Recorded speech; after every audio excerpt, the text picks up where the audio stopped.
Regulators have officially flipped on crypto, and this is basically the green light for banks to tap into crypto and hold crypto, unlocking the door for big banks to offer crypto services to their clients.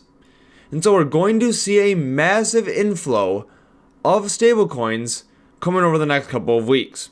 Banks are coming online, and I have access to official Ripple documentation that shows proof of this.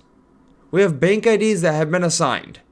And so if you enjoy this video, do me a favor and hit the like button, and hopefully by the end of this video, you will become a subscriber.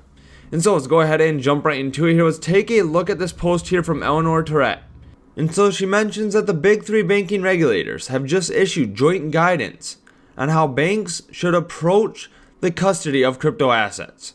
And so banks are going to be custodying crypto assets moving forward, especially if they're getting involved with stablecoins. And so let's go ahead and take a look at RLUSD. This is Ripple stablecoin here, up to a $517 million market cap in the last 30 days. We are seeing growth of almost 25%. And so I'm expecting to continue to see more growth with the RLUSD stablecoin, and I will be explaining why that is here shortly. Now, before we do that, I'd like to take a look at the chart here for XRP. And so we can see this did break out here of this pattern, and I did make a video a few days ago talking about this breakout, right around $2.20, and how that was a great opportunity to open a long position. And so I am up significantly on that position, while XRP is now trading just below $3.40, and so that did hit a new all-time high. And so if you're interested in trading XRP with leverage trading or spot, you can check out the link underneath the video to Weex exchange. They do have a promotion going on right now, where if you just sign up with your phone number and email, you can get up to a $100 coupon, and then if you deposit on the platform, you can earn an additional $100 as well. And so definitely make sure to check that out. Now, let's go ahead and take a look at this. Some of the biggest banks are getting involved.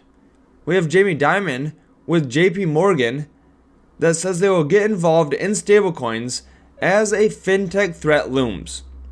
And so we are getting to the point now where banks are starting to fear the threat of cryptocurrencies. They're starting to get involved because otherwise they're going to get left behind.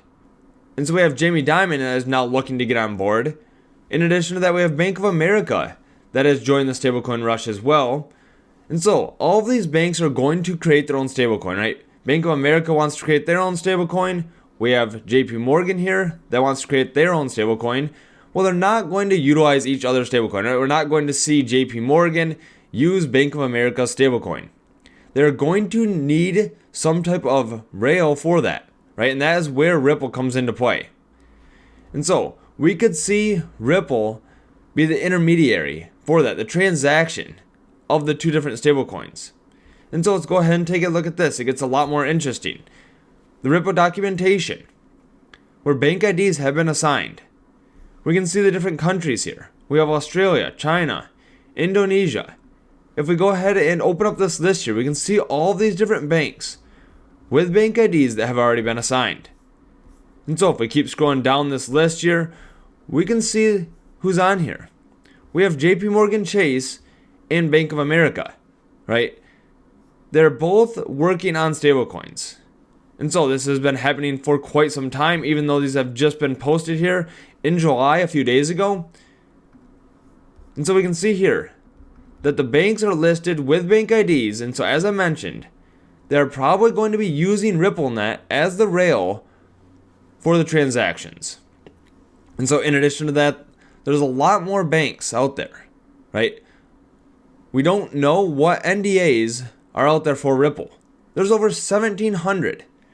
And so there's a lot of institutional adoption that could be announced. We did get some announcements already. We have DZ Bank here that pioneers institutional digital asset custody offering with Ripple Custody. We have Swiss Bank that introduces custody trading with Ripple's RLUSD stablecoin. We have another announcement here that Ripple signs 2 more payment systems to customers in the UAE, including Zan Bank and Mamo as customers as it expands its blockchain-based cross-border payments platform in the region. We have Ripple that has now selected BNY to custody Ripple USD reserves. And so, BNY, JP Morgan, and Bank of America are all getting involved in stablecoins, and they all have ties to Ripple, right? And so this could drive the price of XRP up as we start seeing these stablecoins use the rails for RippleNet. That could drive the price of XRP up, as that is going to be the gas token. And so in addition to all of this, as I mentioned, the stablecoin market is continuing to grow. And so the market cap right now of all stablecoins is just under $250 billion. Now with the bill being passed for the Genius Act, we could start seeing a lot more implementation and adoption of stablecoins. And so I would not be surprised to start seeing massive growth in the stablecoin market. And now, we have the stablecoin market that has increased 3% in the last 30 days. However, we have Ripple's RLUSD stablecoin here that has grown about 25% in the last 30 days. And so, I expect to continue to see more adoption and growth from RLUSD as they have a lot of NDAs in place. Right? We're going to start seeing implementation and adoption from banks of stablecoins. And so it's definitely something to be paying attention to. Now, let's go ahead and take a look at something else that is interesting here for XRP holders. Where do you stand, right? Do you own 10,000 XRP? Do you own 100,000 XRP?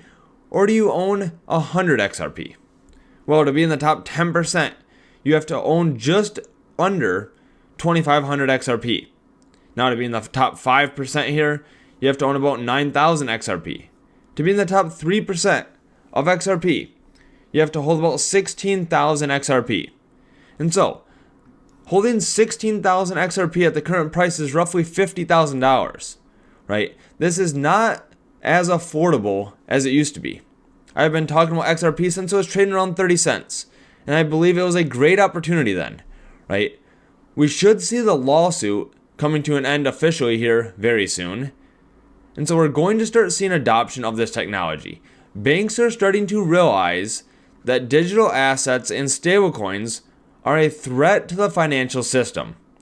And so that is why they are starting to look into it. Regulators are flipping on crypto.